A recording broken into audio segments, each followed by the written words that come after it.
കർത്താവിൻ്റെ ധന്യനാമം ഈ പ്രഭാതത്തിലും മഹത്വപ്പെടുമാറാകട്ടെ. എല്ലാ സഹോദരങ്ങൾക്കും വേഗം വരുന്ന യേശുക്രിസ്തുവിൻ്റെ അനുഗ്രഹീത നാമത്തിൽ ക്രിസ്തീയ വന്ദനത്തെ അറിയിക്കുന്നു. ഇന്ന് പ്രഭാതത്തിലും അവിടുത്തെ മുൻപാകെ കടന്നു വരാൻ ദൈവം തന്ന സാവകാശം നമുക്ക് ശ്രേഷ്ഠമായി എണ്ണാം. അവങ്കിലേക്ക് നോക്കിയവർ പ്രകാശിതരായി തീർന്നു, അവരുടെ മുഖം ലജ്ജിച്ചു പോകാൻ എൻ്റെ ദൈവം ഒരു കാലഘട്ടത്തിലും അനുവദിക്കില്ല. നീതിമാന്മാർ നിലവിളിച്ച് യഹോവ കേട്ടു. സകല കഷ്ടങ്ങളിൽ നിന്നും അവരെ വിടുവിക്കുന്ന രക്ഷിക്കുന്ന സർവശക്തൻ്റെ സാന്നിധ്യം ഇന്ന് നമുക്കൊന്ന് തിരിച്ചറിയാൻ ഇടയാവണം. യേശുവിനെ ക്രൂശിച്ച സമയത്ത് പടയാളികളും ശതാധിപനും ഒക്കെ പറഞ്ഞതാണ്, നീ ദൈവപുത്രനാണെങ്കിൽ നിന്നെ തന്നെ രക്ഷിക്കാം. യേശു ക്രൂശിൽ തകർക്കപ്പെട്ടു.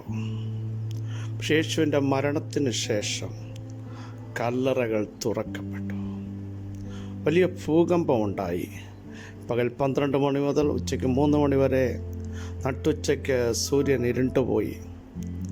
ഇത് കണ്ടു കഴിഞ്ഞപ്പോഴാണ് ശതാധിപന്മാർ മുതലായവർക്കും മനസ്സിലായത് യേശു ദൈവപുത്രനാണ്.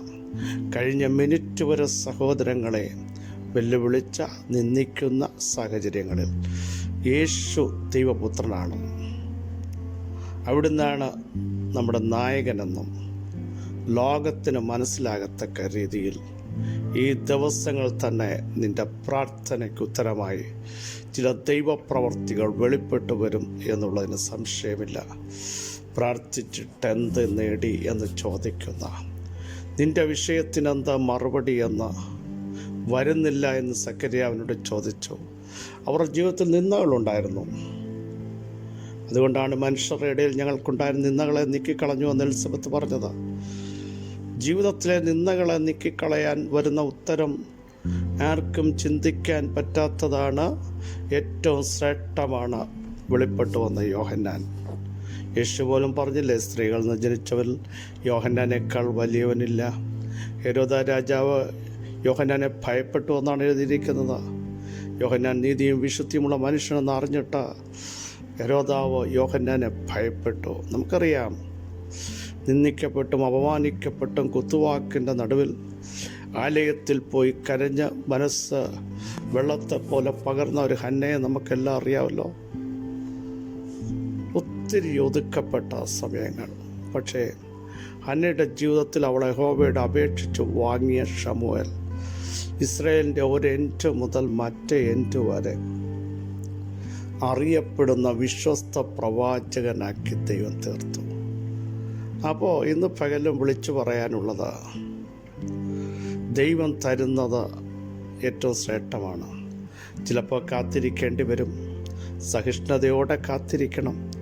യോബിൻ്റെ സഹിഷ്ണുത നിങ്ങൾ കണ്ടിരിക്കുന്നു എന്ന് ദൈവത്തിൻ്റെ വചനം വായിക്കുന്നു എങ്കിൽ ആ സഹിഷ്ണുത ചെറുതല്ല, അത് ശ്രേഷ്ഠമായിരുന്നു. അതാർക്കും തടയാൻ പറ്റാത്തതായിരുന്നു.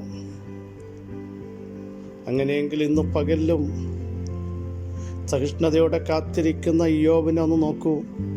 തന്നെ നിരുത്സാഹപ്പെടുത്തുവാൻ കൂട്ടം കൂടി വന്നില്ലേ?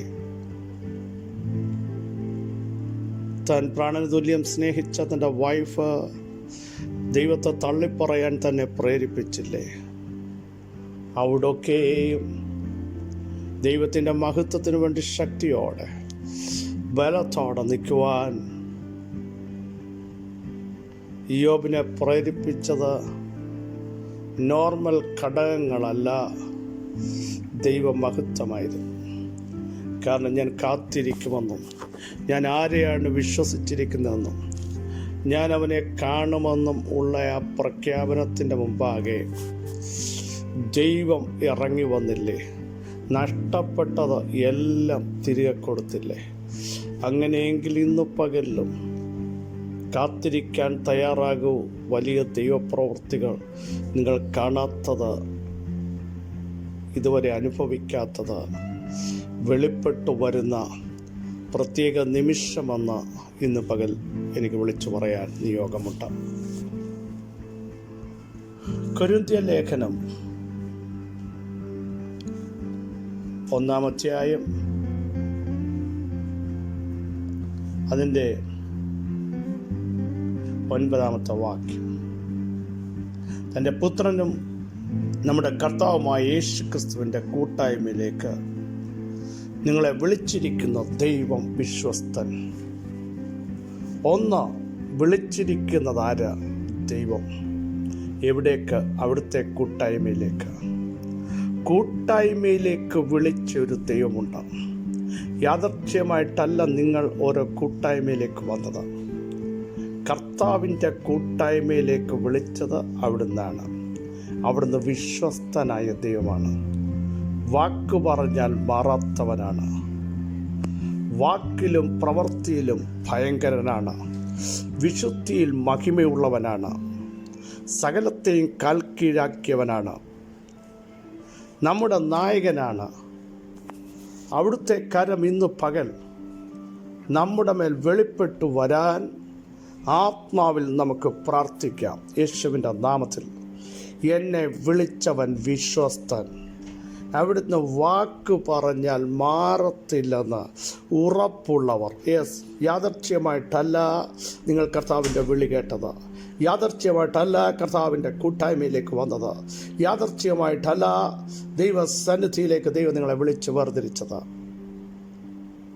വിശ്വസ്തനായ ഒരു ദൈവത്തിൻ്റെ വിശ്വസ്ത പ്രവർത്തികളെ വർണ്ണിക്കാൻ അവിടുന്ന് നമ്മളെ തിരഞ്ഞെടുത്തെങ്കിൽ ഇനി അടുത്ത കാര്യം ചിന്തിക്കണമേ. ഈ കൂട്ടായ്മയിലേക്ക് കൊണ്ടുവന്നവൻ ദൈവമാണല്ലോ. അപ്പോൾ ഇതിൻ്റെ നടത്തിപ്പുകാരനും മറ്റാരുമല്ല, പാസ്റ്റേഴ്സല്ല, ദൈവമാണ്. അങ്ങനെയെങ്കിൽ ഈ കൂട്ടായ്മയിലേക്ക് വന്ന നിങ്ങളുടെ സകല വിഷയങ്ങളും ഏറ്റെടുക്കാനും ശാശ്വതമായി പരിഹരിക്കാനും കൂട്ടായ്മയിൽ വെളിപ്പെടേണ്ട മഹത്വമറക്കാനും ആത്മശക്തിയുടെ വ്യാപാരം വെളിപ്പെടുത്താനും എൻ്റെ ദൈവം വിശ്വസ്തൻ. Praise the Lord. ക്ഷീണിച്ചിരിക്കുന്ന നിൻ്റെ ആത്മിക അവകാശത്തെ, നിൻ്റെ പ്രാർത്ഥനാ ജീവിതത്തെ, അഭിഷേകത്തെ ഈ പകൽ നിറയ്ക്കാൻ കൂട്ടായ്മയുടെ ഉടമസ്ഥനായ ദൈവം വിശ്വസ്തൻ. ഹല്ലേലൂയ. ധൈര്യത്തോടെ പറയാമോ? എന്നെ വിളിച്ചവൻ വിശ്വസ്തൻ. എന്നെ വിളിച്ചവൻ ഉണ്മയുള്ളവൻ. കൂട്ടായ്മയിലേക്ക് എന്നെ കൊണ്ടുവന്നവൻ, സകലത്തെയും ചമച്ചവൻ, സകലത്തിൻ്റെ ലാക്കും കാരണഭൂതമായവൻ. അങ്ങനെയെങ്കിൽ ഇന്ന് പകൽ കൂട്ടായ്മയിലേക്ക് വന്ന നിങ്ങളുടെ ആത്മിക വിഷയത്തെ തൃപ്തിപ്പെടുത്താൻ, ശക്തിപ്പെടുത്താൻ, പണിയേണ്ടതിനെ പണിയാൻ, ഇടിവുകളെ നന്നാക്കാൻ, തളർന്നിരിക്കുന്നതിനെ ശക്തീകരിക്കാൻ, തകർന്നിരിക്കുന്നതിനെ ബിൽഡ് ചെയ്യാൻ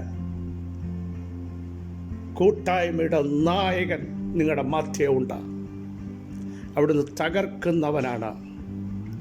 അവിടുന്ന് പൊളിക്കേണ്ടതിനെ പൊളിക്കുന്നവനാണ്. പാതാള ഗോപുരത്തിൻ്റെ ശക്തികളെ തകർത്തെറിഞ്ഞവനാണ്.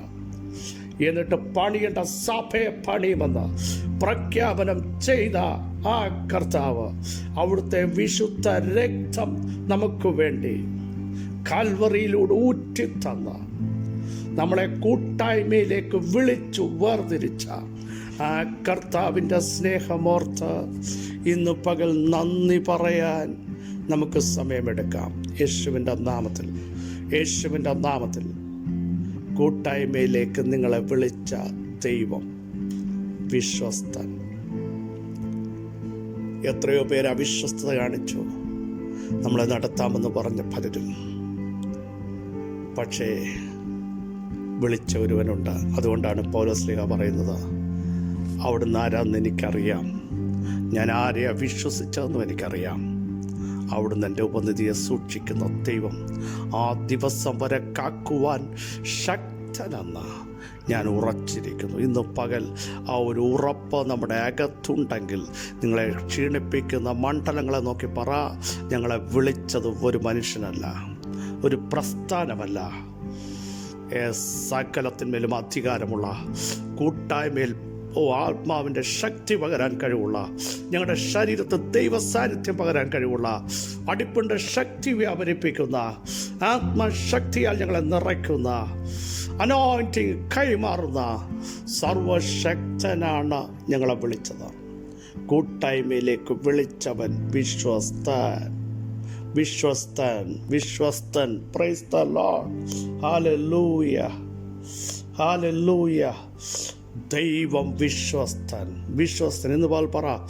ഞാൻ സേവിക്കുന്ന ദൈവം വിശ്വസ്തൻ, എല്ലാത്തിലും വിശ്വസ്തനാണ്.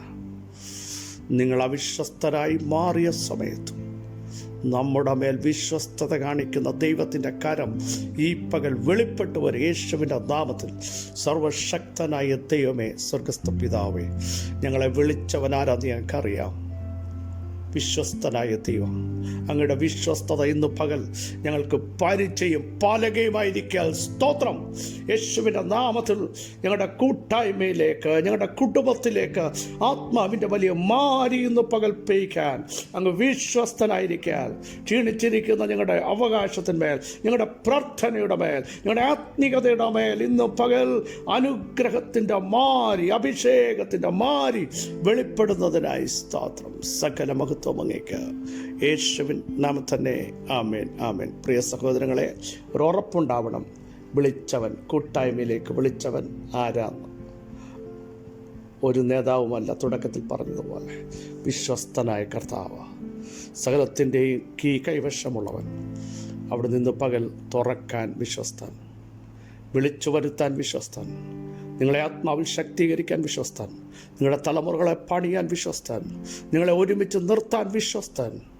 അവിടുത്തെ കരങ്ങളിൽ ഏൽപ്പിക്കാം. ഈ വചനങ്ങളെ കർത്താവ് സഹായിക്കട്ടെ. ക്രിസ്തയേശുവിൽ നിങ്ങളുടെ സഹോദരൻ പാസ്റ്റർ ബിജു മാത്യു.